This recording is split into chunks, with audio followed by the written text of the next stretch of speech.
So Windblown is one of my favorite games, and the reason why it's one of my favorite games is because there's so much depth to it. There's so many different mechanics and systems, but unfortunately the game, whether because it's in early access or not, doesn't do a good job of explaining all those different mechanics and systems in the game. So that's what this video is for. I'm going to be covering all of these different systems, mechanics, little nuances in the game as a whole that I'm going to shine a light on, and maybe these are things you've heard about in passing. You know, a lot of these things the game mentions only once and never again. So I'm here to kind of spell things out, maybe go a little bit more into detail. I'm also going to organize it by kind of, more basic things and then save the more advanced things at the end. So if everything I'm talking about seems really easy and like you knew everything, just feel free to fast forward, use the little timestamps and chapters down on the timeline and get to the more advanced things. Anyway, thanks so much. Enjoy the video. So I don't really know if the game even covers this, to be honest with you. You'll see here Qatar's backstabs deal criticals. So you may think backstabs are a Qatar's only thing. Criticals are when the damage number is yellow. So you'll see there attacking from the front, it's white, and then attacking from the back, it's yellow. But something that maybe you didn't know is that backstabs apply to weapons that are not the Qatars as well. So if I'm using a fish knife, right? If I'm attacking from the front, it does 10 damage, you see, 10, 10. But if I go to the back, 13. Same kind of attack, right? These are not criticals because it's a white number, but I'm backstabbing. Backstabbing is a 20% damage modifier. So keep that in mind, especially if you're playing in multiplayer and you're able to get behind enemies for those back shots. Anyway, to attack the enemy from behind, just to get that extra damage value really adds up over time, especially if you get a lot of attacks in like this. And doesn't apply to just, the actual combo. It applies to pretty much everything, including ultra attacks. So keep that in mind. And it applies to trinkets as well. I just learned myself. You could see there that the Bladestorm was doing 13, one behind. So the more you know. Alright, so the game I don't think even discusses this one either. But basically, if you get hit, you can see that there's a little percentage, a little bit of time where I can get some health back if I attack right after getting hit. So here I have 85. I'm going to get hit. Okay, hold on. I need to get hit by like an actual big attack here. So there, I'm 48, and now I went back up to 54 because I attacked back. So it's a very short window, and there's a gift out there, I think, that increases the window of how much you can get for how long. But it's just something to keep in mind. It's basically the game's way of rewarding you for playing aggressively. It's very minor, but it is something to keep in mind if you're, on your last flask and you're trying to, keep everything, stay alive as much as possible. It's going to help you out. So you've been playing Windblown and you've probably seen these resources here. So shells, currency, right? This is what you get during the run, and you can spend this at the shop. Cogs are going to be used to upgrade things back at the Ark, so things that are going to affect your run on a permanent basis, like unlocking that Thrift Shop, or maybe upgrading a specific, more flasks, or whatever the case may be. And then we have these three over here, Memmonite Dust, Memmonite Shard, and Memmonite something, I don't know. But basically you get these as you go through the run, and the harder enemies, the bosses will typically drop this one, and then you can find these in the shops as well sometimes, and they're all for different things, getting different weapons, trinkets, gifts. They're going to be pretty important. And of course, you don't actually keep these, right? You see these in my inventory. I guess I'm talking about these four over here, not so much about shells. But these four, I have them, but I don't actually I'm not going to be banking them until I have the trusty koi fish here. So it's not until you actually send your discoveries to the Ark where you get to keep these things. And that's really important because you'll be doing a run and you'll get a new weapon or a new skin to drop, right? Like Project 2501, or maybe you'll get Fiery Claws or something. Well, no, Fiery Claws is a bad example, but you'll get a weapon or something to drop, and or a gift, and you'll be really excited you unlock something, but then you'll die and you'll be like, why don't I unlock it? It's because you need to actually bank the encrypted memory into the koi fish at the end of a stage or halfway through a stage. That's the only way to actually retrieve it, right? So now I don't have any of these things anymore because they're now in the Ark and kind of like my main bank, if you will, which you'll be able to see if you go to the Ark. So just, that's really important to know so you don't end up disappointed like me when I got Project 2501 and then died and was like, what happened to the skin? I picked it up. No, you got to bank it. Alright, this is a fairly new addition from when I'm recording this video, but if you die in a run and then you come back to that same spot, you'll have kind of like a Dark Souls, a Bloodborne, or those Souls-like mechanic where you can recover your body. And basically, it's pretty nice because if you had maybe an encrypted memory, right? Maybe you got Project 2501, you got something rare to drop, and you didn't get a chance to bank it in the koi fish. You can actually pick it up and then try dunking it again. So here on my cogs, whatever I had, I'm gonna have to get it now. So clearly I didn't have too much, but let's say I did have an encrypted memory or I had a lot of cogs or resources, I would have gotten that there. All right, you probably know this if you've played Windblown at least once or twice, right? But there are secret areas in the game. So for example, this is a waterfall classic. Gamers look behind waterfalls always, and in my case, I'm rewarded. I get a little chest. Now, there's upgrades as you play Windblown where you'll be able to unlock different updrafts and different kind of secret areas. So there's some by default already just in the terrain, and then you'll get even more as you continue to play and get upgrades from Eperin. So keep that in mind in your runs because they're in every single stage in the game. So this is something that you'll unlock later on. It's going to be an upgrade to the thrift shop here in the main shop, because I guess this whole boat is the shop and then this is the thrift shop. But basically, this is where you can upgrade your weapons, right? And you can only upgrade these weapons twice, so keep that in mind. At level 3, you'll get an affix, and then you'll get another one at level 5. And I think the next one is at level 7. I think it's every 2 levels. I could be wrong about that, but I know for sure level 3 and level 5, you get one. And you can re-roll your affixes as well. So for example, if I didn't like this affix, which I do, I love it, but if I didn't, I could re-roll it.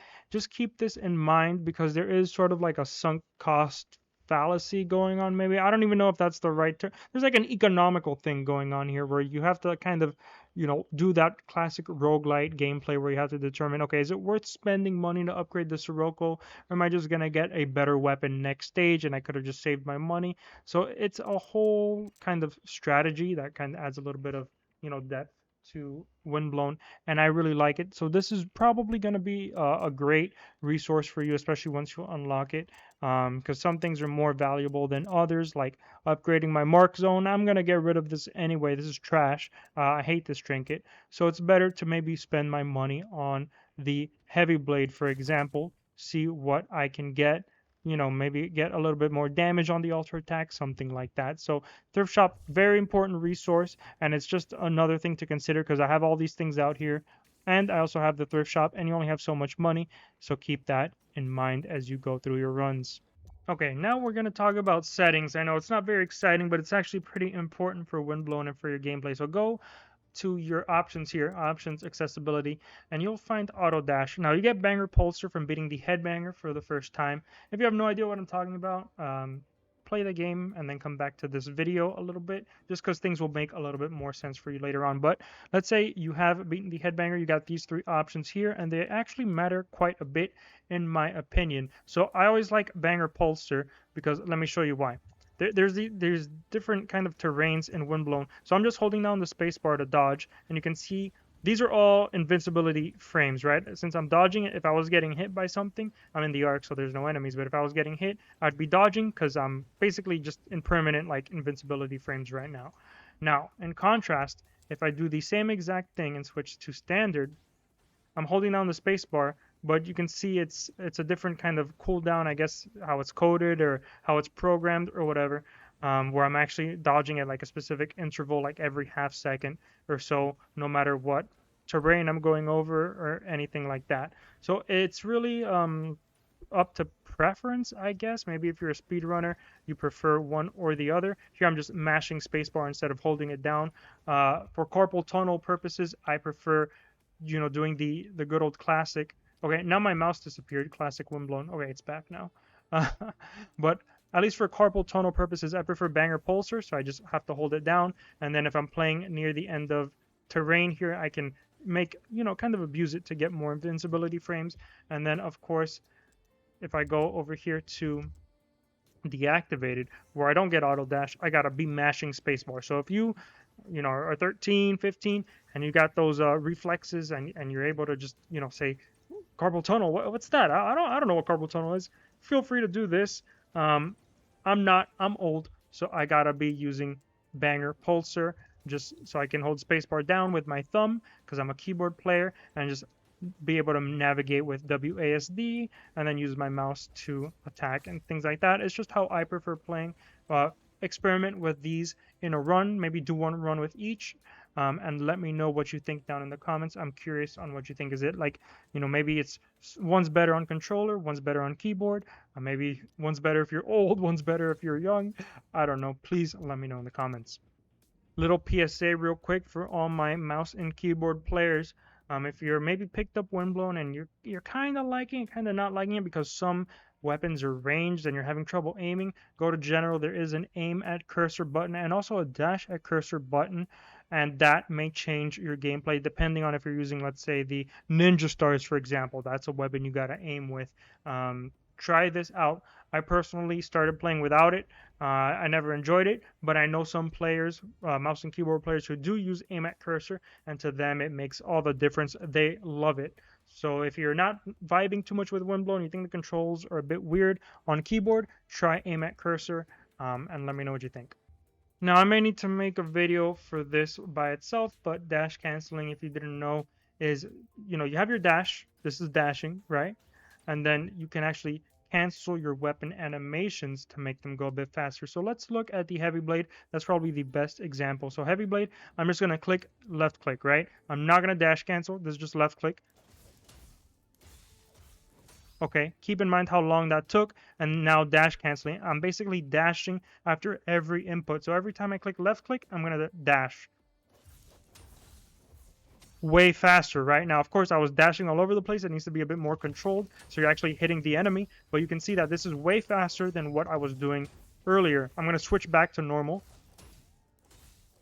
Super slow versus way faster. And of course, I get a little bit of iframes in there because I'm dodging as I do that. So it works with heavy blade, works with eye blade. This is eye blade regular. This is slow eye blade. And then fast eye blade. You kind of just look like a menace, just dashing all over the place and just spamming the combo. But yeah, that's basically dash canceling. There's other weapons it works with. Anchor, there's some weapons it like half works with, where you might skip part of the combo. Like Elder Sword, for example, is one I was playing around with, where you can dash cancel, but then the actual final slam is a bit weird with it. So it's faster, but it's not faster. I don't know. This one is a bit harder to tell, but basically play around with it. I know some people really enjoy it with Beat Bolt. Some people enjoy it with Anchor. Personally, I'm just a big dash canceller when it comes to heavy blade and eye blade, but try it yourself and you let me know what you think. Trust me, once you dash cancel, you'll never go back. All right, this is a bit beginner, but it's really important. So every weapon has its own thing, right? It has like, okay, the last hit is critical, this one criticals and applies mark. Who cares? What's really important is this alter attack value here. So every weapon has an alter attack. I'm not going to go over what alter attacks are. You should probably know what those are by now. But basically, every weapon has a percentage, right? That's this percentage here. So, for example, fish knife has a really short combo, and you may think, okay, fish knife is great because I can just do 1, 2, 3 and then spam my alter attack. It's fantastic. Not necessarily. The eye blade has 4, right? 1, 2, 3, 4, but its percentage is a lot higher. So basically, if I do the combo with the eye blade, that 120% gets applied to the fish knife alter. And then if I did the fish knife combo, if I did this, that 30% gets applied to the eye blade alter.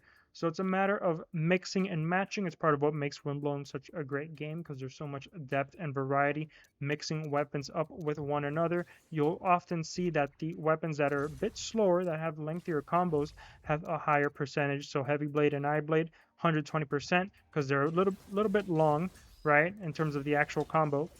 But then weapons that are really, really short, really quick to execute, like for example the fishing rod, is only going to be 30% because it's pretty quick, kind of like the same speed as the fish knife.